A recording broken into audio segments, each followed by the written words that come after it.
Hi, my name's Gong. And my name's Ava. And today we're going to read you a story called White Fang.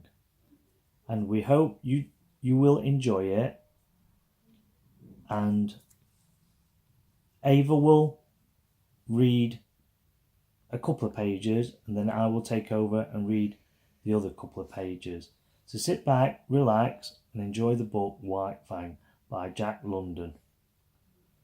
Okay, over to you. Chapter 1. The Trail of the Meat.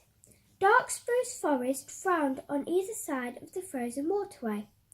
The trees had been stripped by a recent wind of their white covering of frost, and they seemed to lean towards each other, black and anonymous in the fading light. A vast silence reigned over the land. The land itself was a desolation, lifeless, without movement, so alone and cold that the spirit of it was not even that of sadness. There was a hint in it of laughter, but of a laughter more terrible than any sadness, a laughter that is mirthless.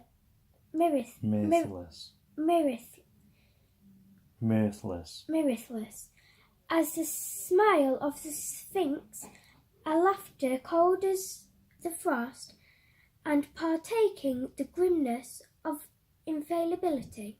It was the masterful and incommunicable wisdom of eternity laughing at the futility of life and the effort of life.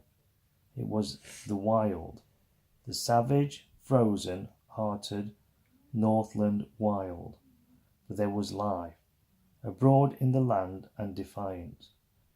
Down the frozen water toiled a string of wolfish dogs. Their bristly fur was rimmed with frost, their breath frozen in the air as it left their mouths, shouting forth in spumes of vapour that settled upon the hair of their bodies and formed into crystals of frost. Leather harness was on the dogs. The leather tracers attached them to a sled which dragged along behind. The sled was without runners. It was made of stout birch bark and its full surface rested on the snow. The front end of the sled was turned up like a scroll in order to force down the under the bore of the soft snow that surged like a wave before it. On the sled, securely lashed, was a long and narrow oblong box. There were other things on the sled, blankets, an axe, and a coffee pot, and a frying pan, but prominent, occupying most of the space, was a long and narrow oblong box. In advance of the dogs, on wide snow shoes, toiled a man. At the rear of the sled toiled a second man. On the sled in the box lay a third man, whose toil was over a man whom the wild had conquered and beaten until he would never move nor struggle again. It is not the way of the wild to like movement. Life is an offence to it. For life it is movement, and the wild aims always to destroy movement. It freezes the water to prevent it running to the sea. It drives the sap out of the trees till they are frozen to their mighty hearts, and most ferociously and terrible of all does the wild harry and crush into submission man, who is the most restless of life, ever in revolt against the dictum that all movement must in the end come to the cessation of movement. But at the front and the rear Unawed and indomitable toiled two men who were not yet dead. Their bodies were covered with fur and soft tanned leather. Eyelashes and cheeks and lips were so coated with the crystals from their frozen breath that their faces were not discernible. This gave them the seemingly of ghostly masks, undertakers in a spectral world at the funeral of some ghost. But under it all they were men, penetrating the land of desolation and mockery and silence, puny adventurers bent on colossal adventure, pitting themselves against the might of the world, as remote and alien and pulseless as the abysses of space. They travel on without speech, saving their breath for the work of their bodies. On every side was the silence, pressing upon them with a tangible presence. It affected their minds as the many atmospheres of deep water affect the bodies of the driver. Go on. It crushed them with the weight of unending vastness and unattainable decrease. It crushed them into the remote recesses of their own minds, pressing out of them like juices from the grape.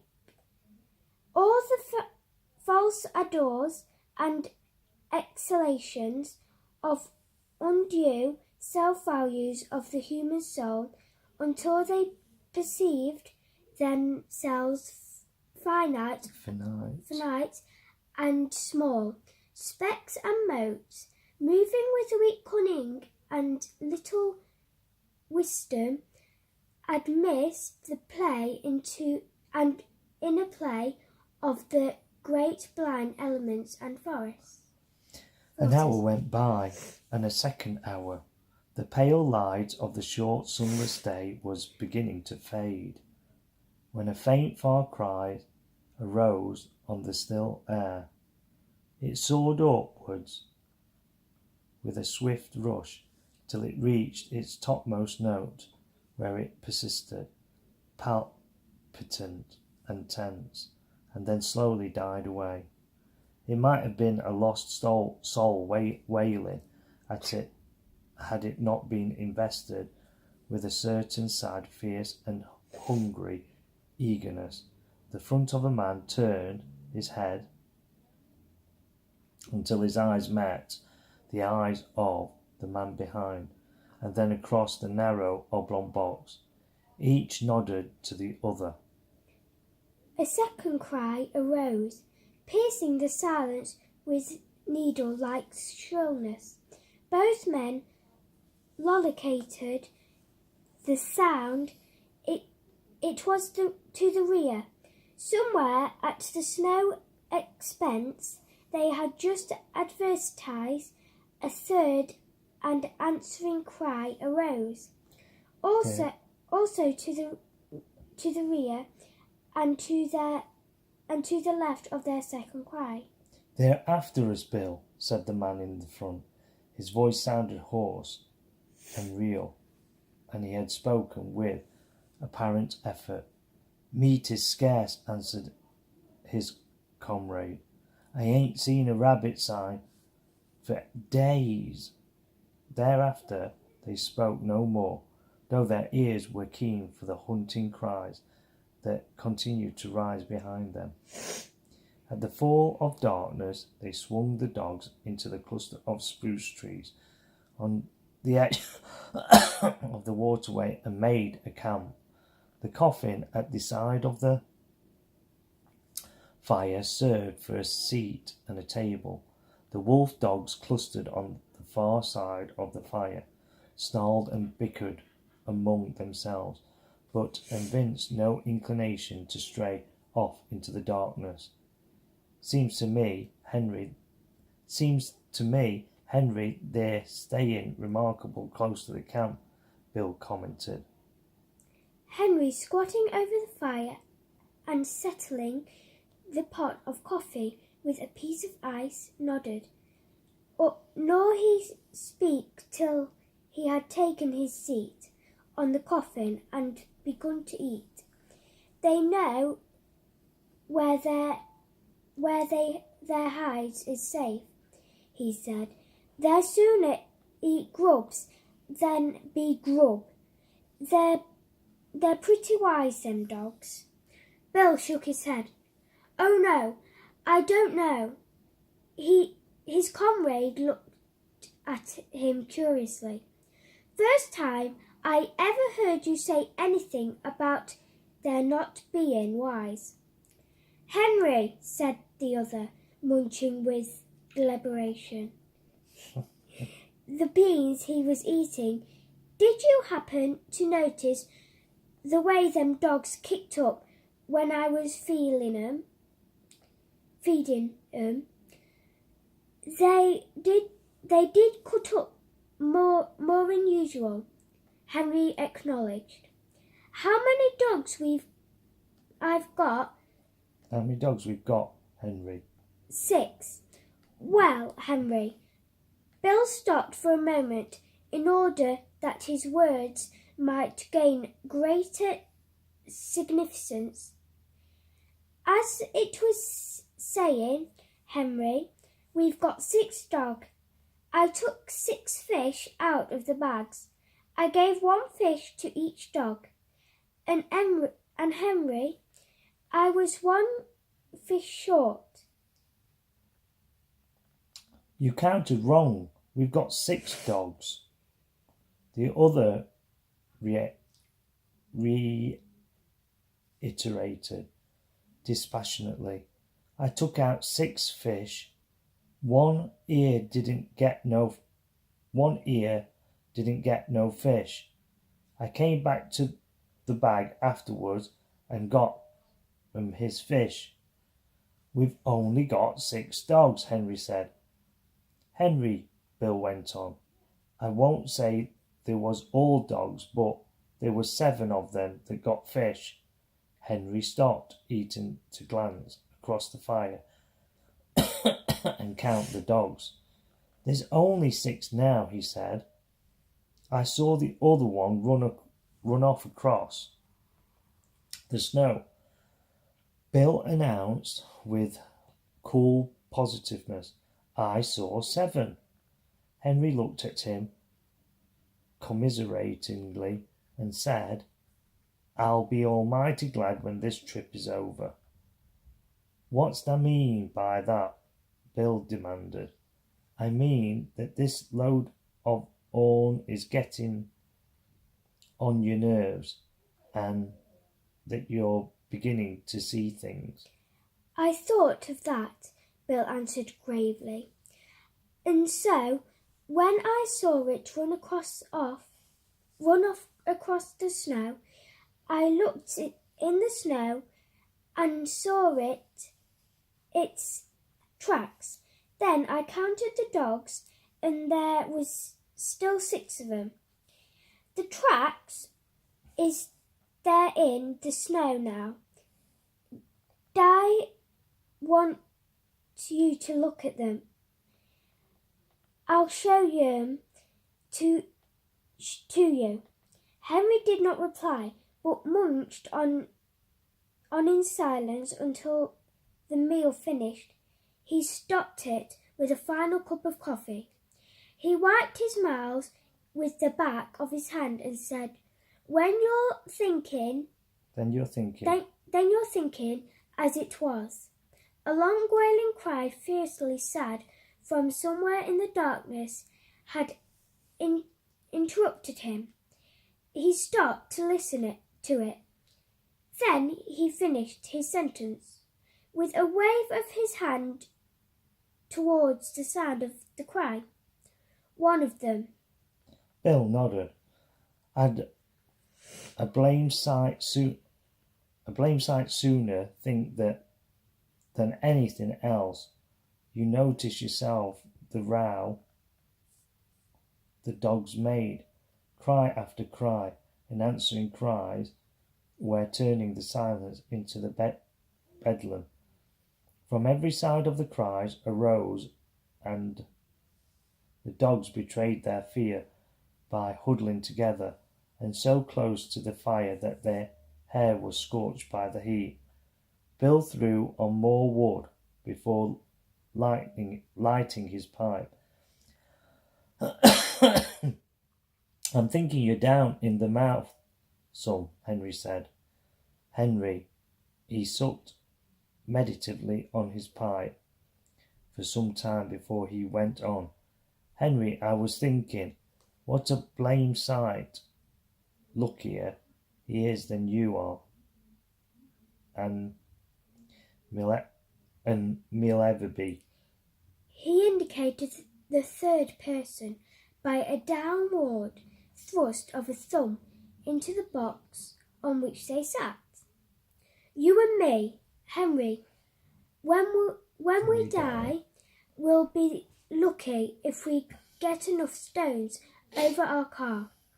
Cases to keep the dogs off us. But we ain't got people and money and all the rest like him. Henry rejoined, long-distance funerals is something you and me can't exactly afford. What gets me, Henry, is what that chap like this, that's a lord or something in his own country, and that's never had to bother out grub nor blankets. Why he comes a butting round the God's forsaken ends of the earth, that's what I can't exactly say. He might have lived to a ripe old age if he stayed at home, Henry agreed. Bill opened his mouth to speak, but changed his mind.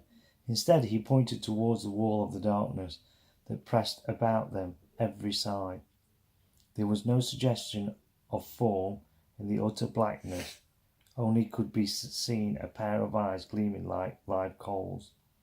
Henry indicated with his head a second pair, and a third. A circle of the gleaming eyes had drawn about their camp. Now and again a pair of eyes moved or disappeared to appear again a moment later. The unrest of the dogs had been increasing, and they stampeded in the surge of sudden fear to the near side of the fire, cringing and crawling about the legs of the men. In the scramble, one of the dogs had been overturned on the edge of the fire, and it had yelped with pain and fright as the smell of its single coat possessed the air. The commotion caused the circle of eyes to shift restlessly for a moment, and even to withdraw a bit, but it settled down again as the dogs became quiet. Henry, it's blame misfortune to be out of ammunition. Bill had finished his pipe and was helping his companion to spread the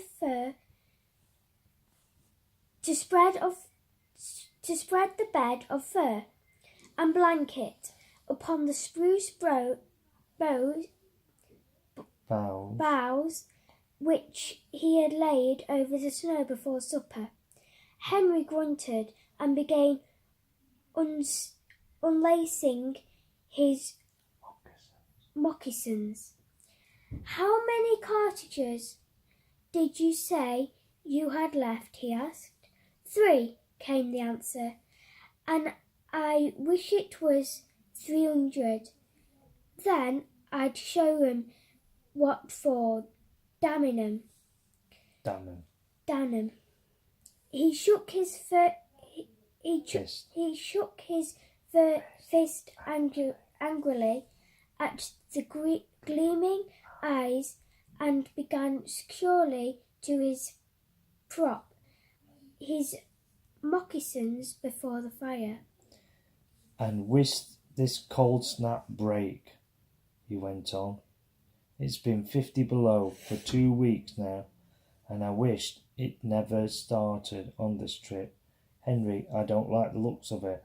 I don't feel right, somehow.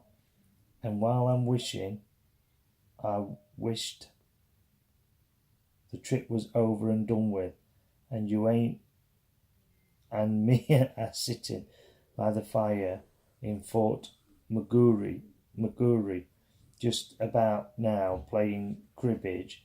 That's what I wished." Henry grunted and crawled into bed. As he dozed off, he was aroused by his comrade's voice. "Say, Henry, that the other one that came in and got a fish, why didn't the dogs pitch into it? That's what's bothering me." "You're bothering too much, Bill," came the sleepy response. "You was never like this before." You Sorry. You yes, shut up now and go to sleep, and you'll be all hunky-dory in the morning. Your stomach's sour. That's what's bothering you." The men slept, breathing heavily. Side by side, under the warm covering, the fire died down and the gleaming eyes drew closer to the circle. Then they had flung out about the camp. The dogs clustered together in fear, now and again snarling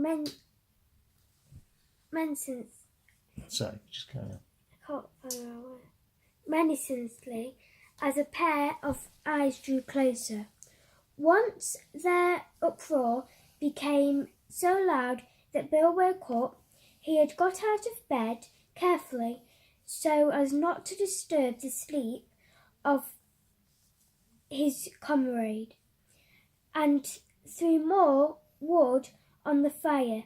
As it began to flame up, the circles of the eyes drew farther back.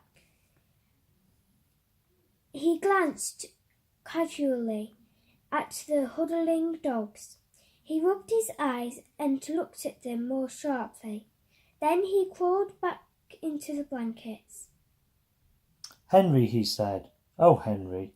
Henry groaned as he passed from sleep to waking, and imagined, "What's wrong now?" "Nothing," came the answer. "Only there's 7 of 'em again, and I just counted." Henry acknowledged receipt of the information with the grunt that slid into a snore as he drifted back into sleep. In the morning it was Henry who awoke first and routed his companion out of bed. Daylight was yet 3 hours away, though it was already 6 o'clock, and in the darkness Henry went about preparing breakfast while Bill rolled the blankets and made the sled ready for lashing. "Say, Henry," he asked suddenly, "how many dogs did you say we had?" "6. "Wrong," Bill proclaimed triumphantly. 7 again. Henry queried. "No, 5. One's gone." "The hell?" Henry cried in wrath, leaving the cooking to come and count the dogs. "You're right, Bill," he concluded. "Fatty's gone." And he went like greased lightning. Once he got started, couldn't have seen him for smoke. "No chance at all," Henry concluded. "They is swallowed him alive. I'd bet he was yelping as he went down their throats. Damn him. Damn He No, always was a fool dog," said Bill. "But no fool dog ought to be fool enough to go off and commit suicide That way. that way. He looked over the remainder of the team with a team with a speculative eye that summed summed up up instantly the salient traits of each animal. I bet none of the others would do it. Couldn't drive away from the fire with a club, Bill agreed. I always did think there was something wrong with the fatty anyway. Yeah, it's fat. And with this, and this was the epitaph of a dead dog with a northern trail, less scant than the epitaph of many other dogs, of many a man. That's it. End of chapter 1 of White Fang. Hope you enjoyed that. We'll post another one tomorrow. Which will be chapter 2. Which will be chapter 2. I don't think we're going on to copyright infringement because this book is in the public domain. But if there is any problem, please get in touch with us. Via the comments. And I hope you really enjoyed it. We've enjoyed it. And I'm going to try and make it more fun so it's not so boring for you. I've just looked at the next chapter and it's called The She-Wolf. The She-Wolf. And I was excited about that. So tune in tomorrow. Yeah, I'll post it tomorrow because we're going to do an hour's reading. This has only been about 26 minutes long. So we're going to do sort of like 30 minutes to an hour of reading, taking turns like this. And I hope you really enjoy it. Don't forget to click subscribe, the red button, yeah, and you'll get notifications when we're on next. I just hope you really enjoy it. Did you enjoy it? Yeah, you can also press the thumbs up button. Thumbs up button. And sometimes on the subscribe there is a bell, and that also can help with everything coming up. Thanks for watching. Bye. And this is Ava. And that is Gong. See ya.